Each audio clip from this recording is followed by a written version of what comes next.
নমস্কার, প্রত্যেককে স্বাগত জানাই এসডিএন বার্তা ইউটিউব চ্যানেলের নতুন একটি ভিডিওতে। খুবই গুরুত্বপূর্ণ আপডেট চলে এসেছে, যেখানে পশ্চিমবঙ্গের সমস্ত স্কুলে কিন্তু আবারও গরমের ছুটি কিন্তু পড়তে পারে, সেই বিষয়ে কিন্তু আপডেট রয়েছে। দেখতেই পাচ্ছেন আপনারা অন স্ক্রিনে যে ফের বেড়ে গেল গরমের ছুটি, অর্থাৎ এই প্রবল গরমের কথা মাথায় রেখেই কিন্তু এমন সিদ্ধান্ত নেওয়া হচ্ছে রাজ্য সরকারের তরফ থেকে। কি বলা হয়েছে, কতদিন ছুটি বাড়বে, এই সমস্ত বিষয়গুলিকে কেন্দ্র করে আলোচনা করা হবে ভিডিওটিতে। তো অবশ্যই ভিডিওটি প্রথম থেকে শেষ পর্যন্ত দেখার অনুরোধ রইল। তার আগে অবশ্যই চ্যানেলটিকে কিন্তু সাবস্ক্রাইব করবেন। জুন মাসের প্রথম সপ্তাহ শেষ হলেও বর্ষার কোনো রকম লক্ষণ কিন্তু দেখতে পাওয়া যাচ্ছে না। তীব্র গরমে জনজীবন অতিষ্ঠ, পারদ 40 ডিগ্রি ছাড়িয়েছে।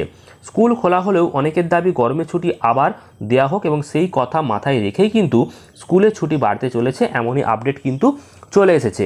জুন মাসের প্রথম সপ্তাহ শেষ হয়েছে, কিন্তু এখনও পর্যন্ত বর্ষার দেখা যাচ্ছে না। গরমের চোটে কিন্তু নাভিশ্বাস ছুটছে সকল মানুষের। এছাড়াও বলা হচ্ছে যে পারদ চড়ছে হুড়ুমুড়িয়ে, অন্যদিকে বৃষ্টির বিন্দুমাত্র কিন্তু দেখা নেই, কালঘাম ছুটছে সকলের।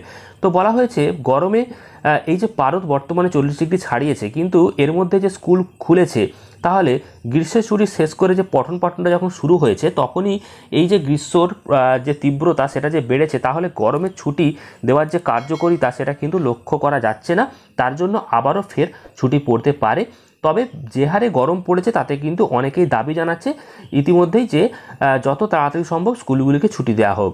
এক্ষেত্রে আবারও কিন্তু গরমের ছুটি পড়তে পারে, এবং রাজ্য সরকার কিন্তু সেই নিয়ে বৈঠক করছে, এবং গরমের কথা মাথায় রেখেই কিন্তু টানা আবারও একবার গরমের ছুটির জন্য স্কুলগুলি বন্ধ থাকতে পারে। অর্থাৎ রাজ্য সরকার লিখিতভাবে বা কোনো রকম বিজ্ঞপ্তি এখনও পর্যন্ত প্রকাশ করে জানায়নি, তবে সূত্র মারফত যেটা জানা যাচ্ছে গরমের জন্য আবারও কিন্তু একটি ছুটি কিন্তু পড়বে, অর্থাৎ 7 থেকে 10 দিনের জন্য একটা ছুটি কিন্তু পড়ে যেতে পারে। তবে রাজ্য সরকারের তরফ থেকে কোভিড নিয়ে অনেক সতর্কতা জারি করা হয়েছে, কিন্তু গরমের ছুটিকে কেন্দ্র করে এখনও কোনো আপডেট দেওয়া হয়নি। তবে পরবর্তীকালে খুব শীঘ্রই এই আপডেটগুলো দেওয়া হবে। তো সেই সমস্ত গুরুত্বপূর্ণ তথ্য যখন পাওয়া হবে, তখন কিন্তু অবশ্যই আপনাদেরকে ভিডিওর মাধ্যমে জানাবো। তো অবশ্যই আপনারা চ্যানেলটিকে সাবস্ক্রাইব করবেন, আর ভিডিওটি ভালো লাগলে প্রচুর পরিমাণ লাইক এবং শেয়ার করতে কিন্তু ভুলবেন না।